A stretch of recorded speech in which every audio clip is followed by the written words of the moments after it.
Welcome to Grow Money Business, the podcast dedicated to helping business owners optimize income, pay less in tax, and invest prudently. Here's your host, Grant Bledsoe. Hello, everybody. Grant Bledsoe here. Welcome back to Grow Money Business. This week on the show, I'm responding to a mailbag question. We get a fair amount of mailbag questions. If you have one yourself, feel free to email us at info@growmoneybusiness.com. And today we picked one out because I thought it was particularly interesting. And the question goes something like this. I have a bond fund that seems like it's done nothing but lose money over the last couple of years. Should I dump it? I still have a balance on my mortgage. I could take the money from my bond fund that I sell, take it out of my IRA, and pay off my mortgage. What do you think? There are a number of different layers to this question, and we go over them in detail on today's show. I hope you enjoy it. Hey everyone, I need to interject quickly to remind you all that nothing found in today's episode or any other episode of Grow Money Business should be considered financial, investing, legal, tax, fitness, or even relationship advice. It's content that you're free to use and to deploy on your own terms. And before taking any actions on content found on the show, please do consult with your tax professional, your attorney, or your financial planner. If you don't have a financial planner, head on over to threeoakswealth.com to learn more about what we do in terms of financial planning and investments and how we help clients on an ongoing basis. Today on the show, I wanted to respond to a mailbag question that came in. It's a two-part question that I thought was particularly well asked and interesting. And it goes something like this. The question is, should I dump the bond fund that I bought a couple years ago in my IRA? Because I bought this thing, thought bonds were supposed to be a safe investment. This investment has gone nowhere but down over the last couple of years. Granted, in the last 6 months, it's bounced a little bit, but I bought this bond fund. It's gone down. I thought bonds were supposed to be safe.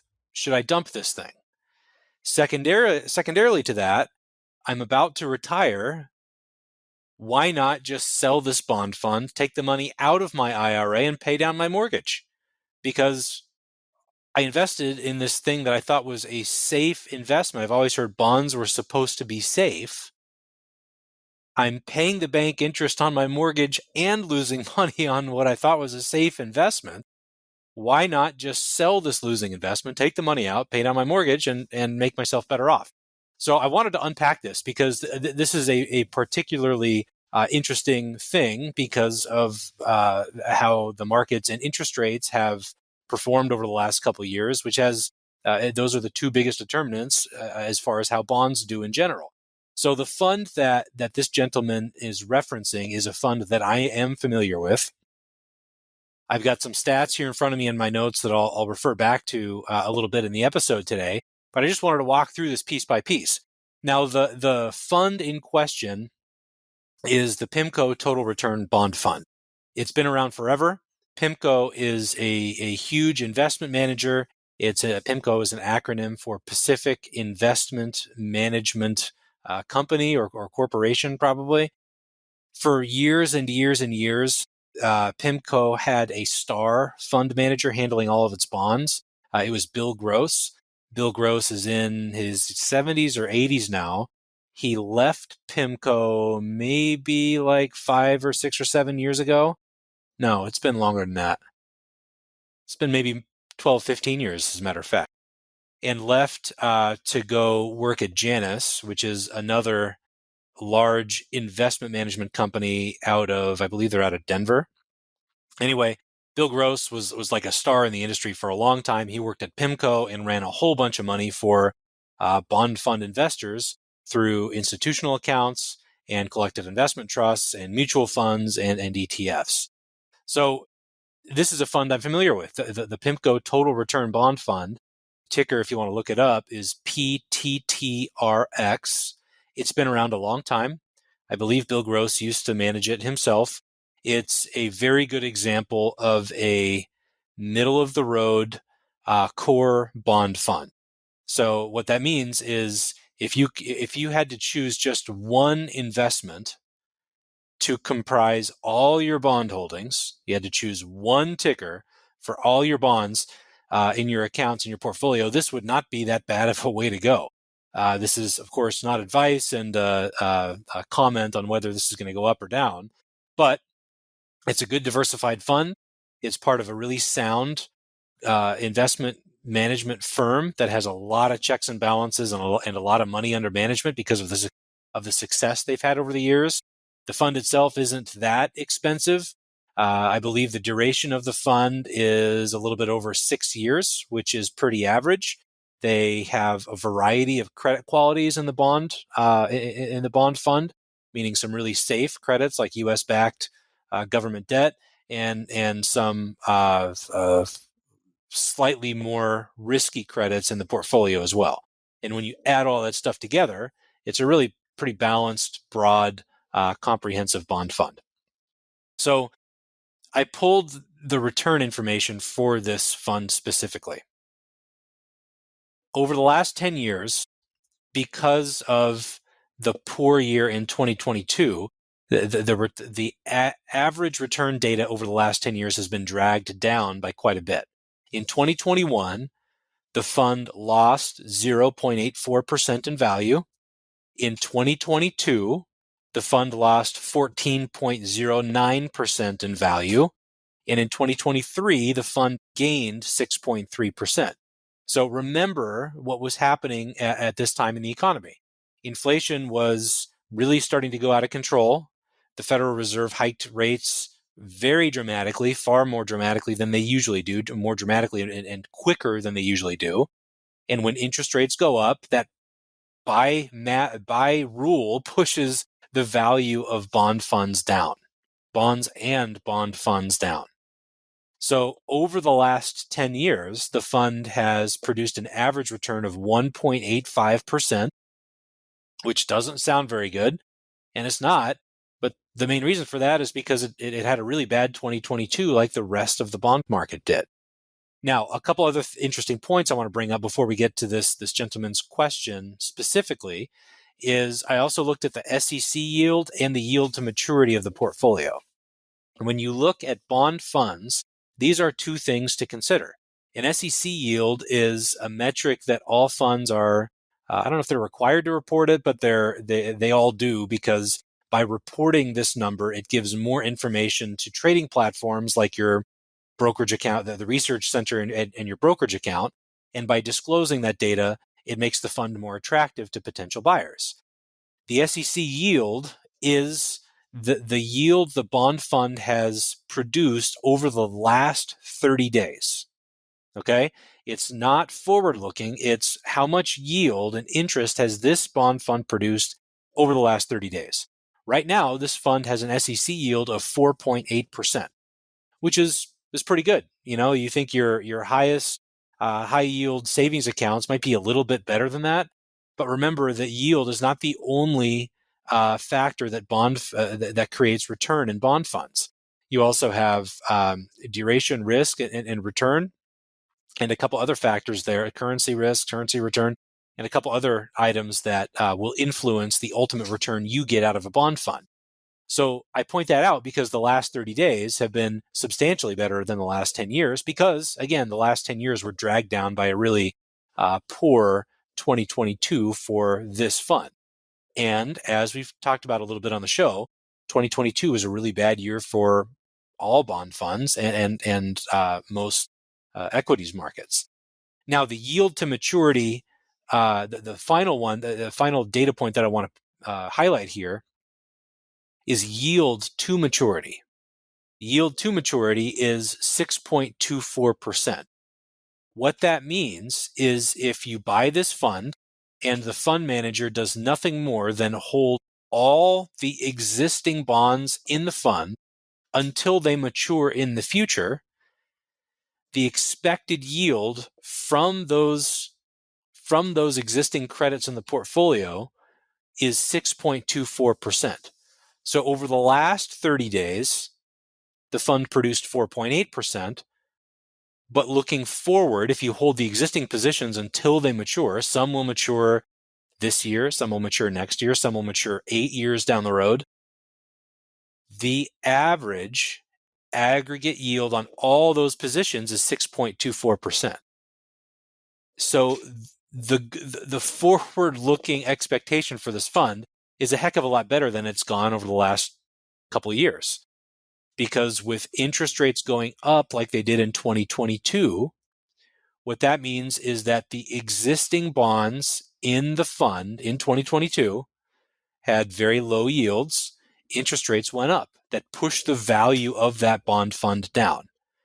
And not to be redundant here, but when you have an existing bond or a bond fund that pays you a little bit of interest, when the market rate of interest goes up, that means that other investors can get that. They have a choice. They can purchase debt securities at that new rate of interest, or they can purchase them from you at the previous rate of interest based on what you already hold. And since the new rate of interest is higher, that means that somebody purchasing your bonds is not going to be willing to pay quite as much. And so that's precisely why the bond fund, this bond fund, and pretty much all bond funds out there on the market were down in 2022. But the other side of that is, so interest rates go up, that pushes this bond, the value of this bond fund down dramatically, 14% in 2022. That also means that new bonds being issued are issued at higher rates. And so new cash being invested in bonds in 22 and more recently than that at higher levels of interest are going to have a much higher forward-looking yield to maturity. And here's the best way I can explain it. Let's say we're sitting in 2021 and we have $100,000 that we want to invest in bonds. Well, interest rates were still pretty low in 2021. We might be able to invest that at 3% per year. And then inflation really takes hold, the Fed raises rates. Now, all of a sudden, the market rate of interest is 5%. So our 3% bonds don't look quite as good to the secondary market. And another investor is not going to be willing to pay 100 cents on the dollar for our 3% bonds when they can get 5% bonds for 100 cents on the dollar. But let's say that 2 years later, now we're looking at 2023, even though our group's initial portfolio of bonds lost some money temporarily, it will gain it back over time, but it lost temporarily. Now we have another $100,000 that we want to invest. We can invest that new $100,000 at 5%, which is the same rate as everybody else. And because of that, rates are higher now. We can lock in better rates on newly invested cash. And on a go-forward basis, the outlook for yield off that bond portfolio is going to be substantially better. So this, again, apologies if I sound redundant here. We have talked about interest rate risk and duration on the podcast a fair amount over the last year or two, but that's the precise reason that the bond fund went down. Now, that's not what this gentleman asked. This gentleman asked whether he should dump the bond fund because since he bought it, it's done nothing but go down. Now, this is a personal question. I know nothing more than what this gentleman has shared in his question. I don't know about the rest of his portfolio. I don't know how much risk he's interested in taking. I don't know when he might need to take money out of the portfolio. Other than his comment about potentially taking money out to pay off his mortgage. So, what I would suggest first is that this person get a really good handle on what he wants his household portfolio allocation to look like. And if the right amount of risk is 70% stocks, 30% bonds, maybe of that 70%, he has 2 or 3, 4% in investment. Of the 70% of stocks, he takes a few percentage, a couple points off that and invests in investment real estate investment trusts. Then he's identified an appropriate level of risk for his liquidity and capacity and willingness to take risk and all the other factors that we would want to incorporate when deciding what to invest in. Now, the next question is, well, what about this one fund? When I look at this fund, I am familiar with it, like I said. It comes from a very sound and reputable investment company. And when I compare the returns against other possible intermediate term bond funds in the same universe of securities as the total return fund, or even the index, the bond index which this fund tracks, this fund continues to hold up pretty well. Yes, this fund was down substantially in 2022, but all bonds and all bond funds were down substantially in 2022. And I don't see this one being performing much better or much worse than the rest of the group. So I wouldn't say having a down year in 2022 is a good justification for dumping this one fund, because any other bond or bond fund that you might invest in did just about the same. And the forward-looking yield to maturity on all those other options within this section of investment within the bond universe is all going to look, relatively similar. Now, we had a client with a similar question to this last year in relation to his bond funds. And it's disconcerting when you go through it, right? Because bonds are supposed to be, quote unquote, supposed to be safe. This gentleman thought that it was going to be a safe investment. It proceeded to lose 14% because of the interest rate environment. And now the average annual return, if interest rates don't change at all from where they're at right now, the average annual return is going to be about 6.24%. Now, you might say, well, why did I take all that downside risk in the first place? And, my response to that is it is not a riskless investment. Bonds tend to have far less risks than less risk than stocks do. But there are a lot of reasons that the value of a bond could fall in the market. This was one of them. Interest rates went up and it pushed bond values down. If interest rates go down over the next 12, 18 months, like the Fed is starting to forecast, then that would presumably push the value of this fund up. So should you dump it? I would say do not dump it, because it had a bad 2022. 2023 was a lot better. Interest rates started to normalize a little bit. They even fell a slight amount, and on the longer term end of the curve, not the Fed funds rate, but the longer term bond rates. And going forward, I think your outlook is a lot better. And I would argue that anybody in retirement probably needs some portion of their, well, not anybody, but most people, the vast majority of people in retirement should have some of their investment portfolio in bonds in general to produce income, to stabilize the portfolio from equity volatility. There's just a whole lot of great reasons to have some of your portfolio in bonds, even if they're not terribly exciting, and sometimes, and they had a pretty poor showing in 2022. Now, the follow-up question to this is also interesting, right? So bonds are down in general. Don't take it out on PIMCO, because all bonds unilaterally were down because of interest rates. But I purchased this thing a couple of years ago. It's gone straight down. Why don't I just take the money out of my IRA and use it to pay off the mortgage? What my immediate comment on this is that they are two completely separate issues. Whether you should sell this one bond fund is a completely separate issue than whether you should take money out of your IRA and pay off your mortgage. And it's really easy for a lot of people to take a look at one of their investments in their account and kind of carve it out from the rest of their portfolio. The investments that you have in your various investment portfolio accounts acts kind of like an orchestra. They should all be doing something a little bit different, and when you blend them all together, it should build a portfolio that's really sound and robust and works well together. So this thing is going down, yet you have an outstanding mortgage that you're paying the bank interest on. The question of whether to take money out of your portfolio to pay off debt, mortgage or any other kind of debt, is totally different. So if you look at your portfolio like an orchestra, on the whole, add all your accounts together, you have some stocks, some bonds, you have that unit. If you decided to take money out of your accounts, the best way to do it is going to be to take it pro rata from the different types of investments in your portfolio.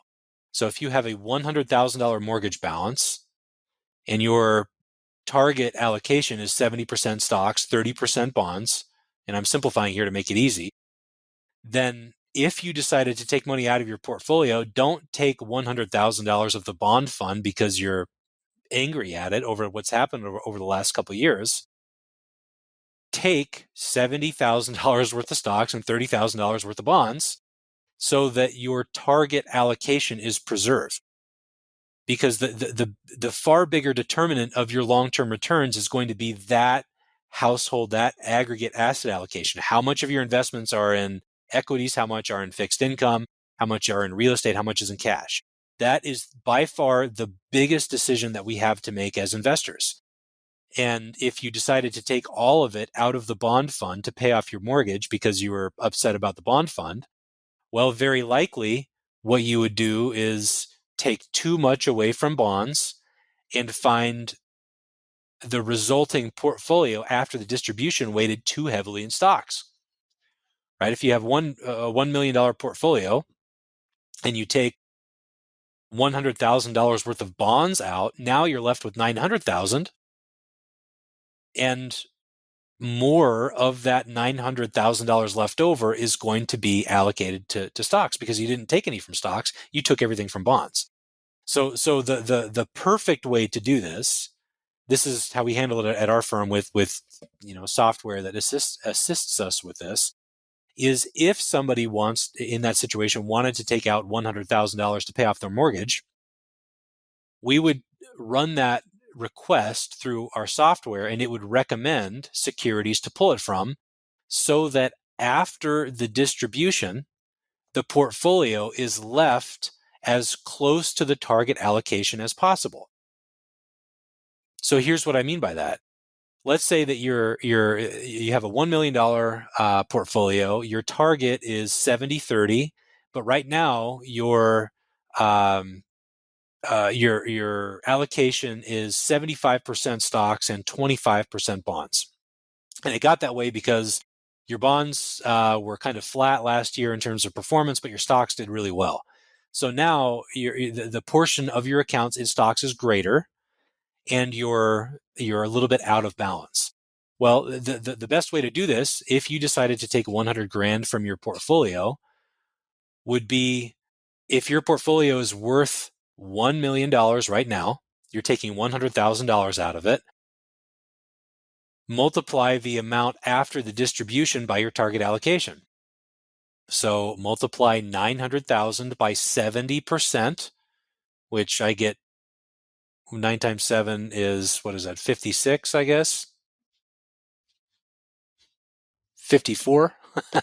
So it's a long day. 540,000, excuse me, is 70% of $900,000. And the other 360,000, am I doing that right? 600, excuse me. 70% of $900,000 is 630,000. I should be able to do that in my head, but like I said, I'm recording this late in the day. It's been a long day. So you're starting with $1 million. After you take the distribution, you're left with $900,000. All that matters is how your portfolio is allocated relative to your target after the distribution. So if you're shooting for 70% equities, multiply 900,000 by 70%, you get 630 grand. The other 270,000 should be in bonds thereafter. And so if you're deciding which securities to sell to raise the $100,000, use it with the target allocation in mind after the distribution. Okay? So that's the really the best way to figure out, what do I sell if I want to take a distribution? And that decision is totally separate from the decision of, should I keep this bond fund or dump it? Now, should you take money out of the account to pay off the mortgage. There are two sides to this issue. And this is true of very many financial decisions that any of us are ever going to have to make. The first side is the math. The second side is the psychology and the emotions around all this. Let's go over the math first because it's frankly easier and a lot more cut and dry. If you're someone who has a mortgage that you've gotten, anytime in the last 20 years, 15 years, I should say, chances are you've had a great opportunity to refinance at low rates. So I don't know what rate this gentleman is paying on his mortgage, but let's assume that it's 3.5%. Okay. So if their mortgage balance is $100,000, this year they'll pay $3,500 in interest. Some of that interest, or all of that interest, I should say, some of their payments throughout the year, depending on how the mortgage is set up, but all of the interest is deductible, presumably as an itemized expense. Now, it is possible to have mortgage interest not be deductible. And so I said possible that they might be able to deduct this. So if you itemize your deductions and you incorporate that mortgage interest deduction into the whole equation, that influences the after-tax rate that you're paying. And so think of this as the rate that you're paying if you're capturing that deduction, the mortgage interest deduction, is somewhere less, some number that's less than 3.5%. So if you pay $3,500 to the bank, but you get to deduct it, that for that reason, that it's a little bit less than 3.5%. Now, we need to compare that to what your expected return would be on the investments if you left them in your IRA. So what should we use for expected return?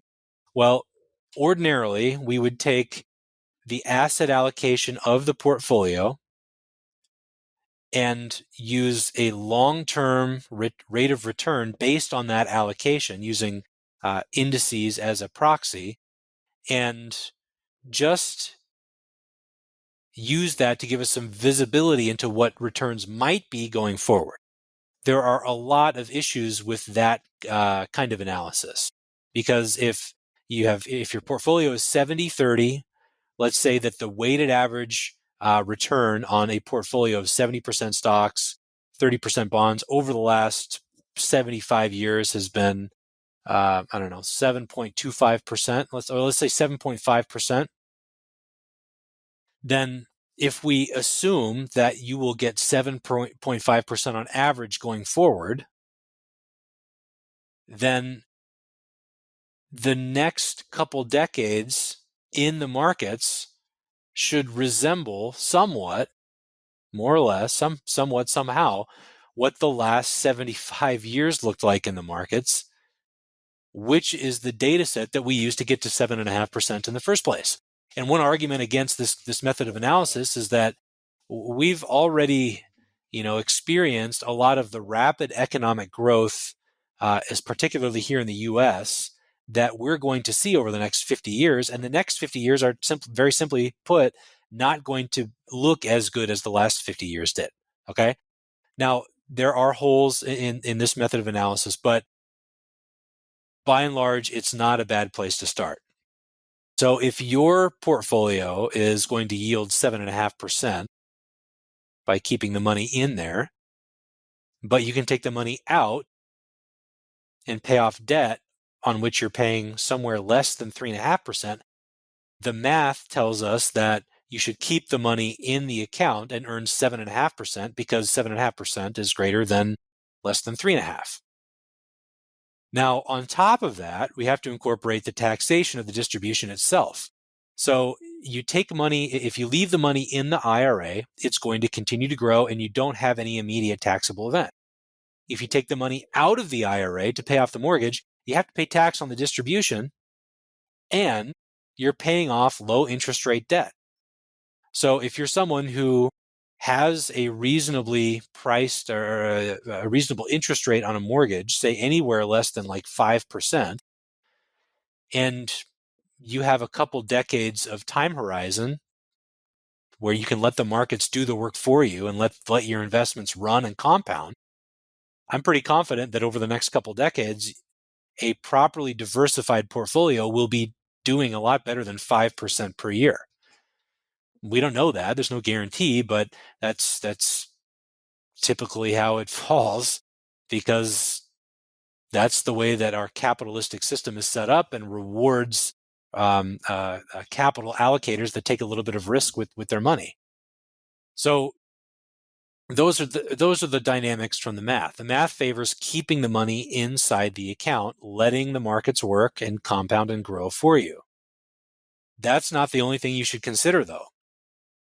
And I'll tell you a story here. We had a client here a couple of years ago come in who was in her 70s, and her parents grew up during the Great Depression, and her parents lost everything because of the Great Depression. I don't know the exact details, but they were really hard up for means when our client was young and growing up, to the point where they had to get creative about the shoes they were wearing. Her parents stuck money under the mattress. I mean, it was the prototypical Depression era experience. And so all those hardships that her parents went through during the Great Depression were instilled on my client. And there, as part of that, there was just this huge aversion to any debt whatsoever. She didn't want to have any debt on her personal balance sheet. And that has nothing to do with math. That has everything to do with the money values and the money foundations that she learned as a kid from her parents, who had been through extreme financial hardship. And that's not a bad thing. It just is, right?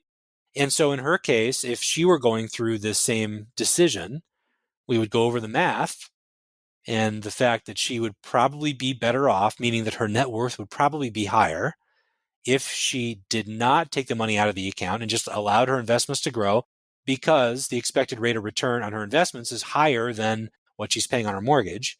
But for her, the right decision would probably be just to take the money out of her account and pay off the mortgage, because if she has a balance on any of that debt, she's going to have a hard time sleeping at night.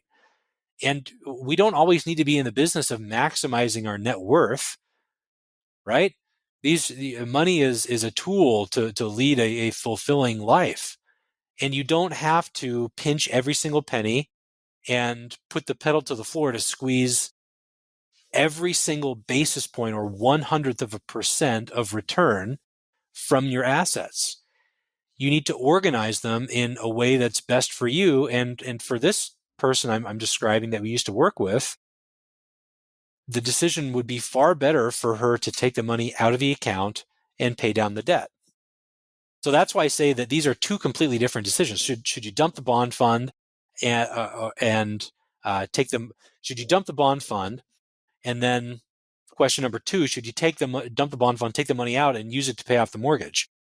I wouldn't use the experience of this fund over the last couple of years as a reason to dump it.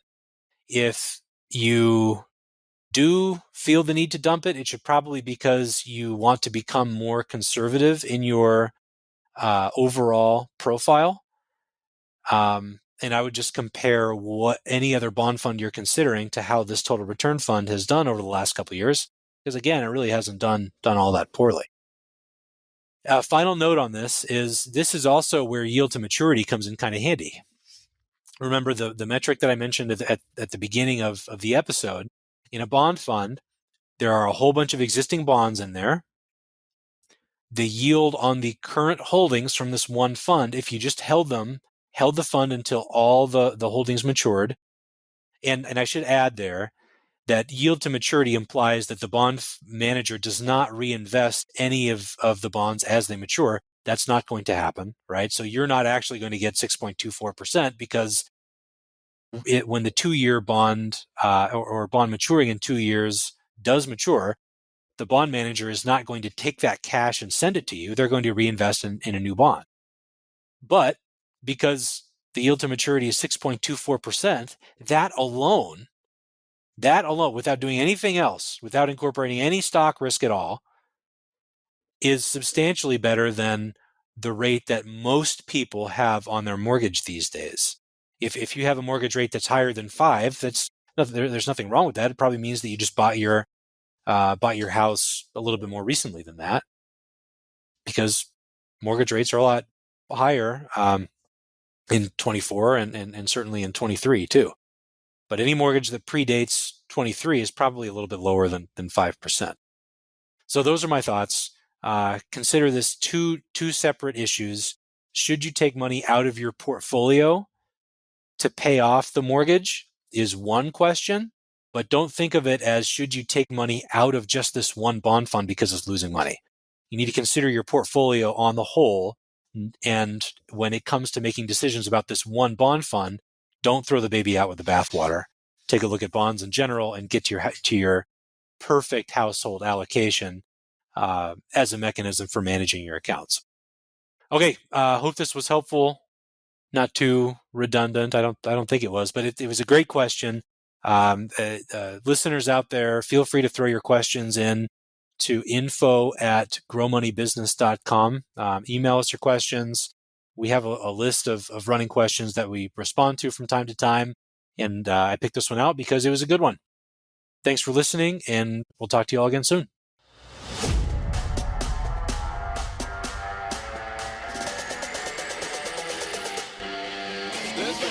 Thanks for tuning in to Grow Money Business, the podcast dedicated to helping business owners optimize income, pay less in tax, and invest prudently. Be sure to subscribe to the podcast on iTunes, Google, Spotify, or wherever you digest podcasts to ensure you don't miss out on future episodes and announcements, and feel free to submit questions to growmoneybusiness.com.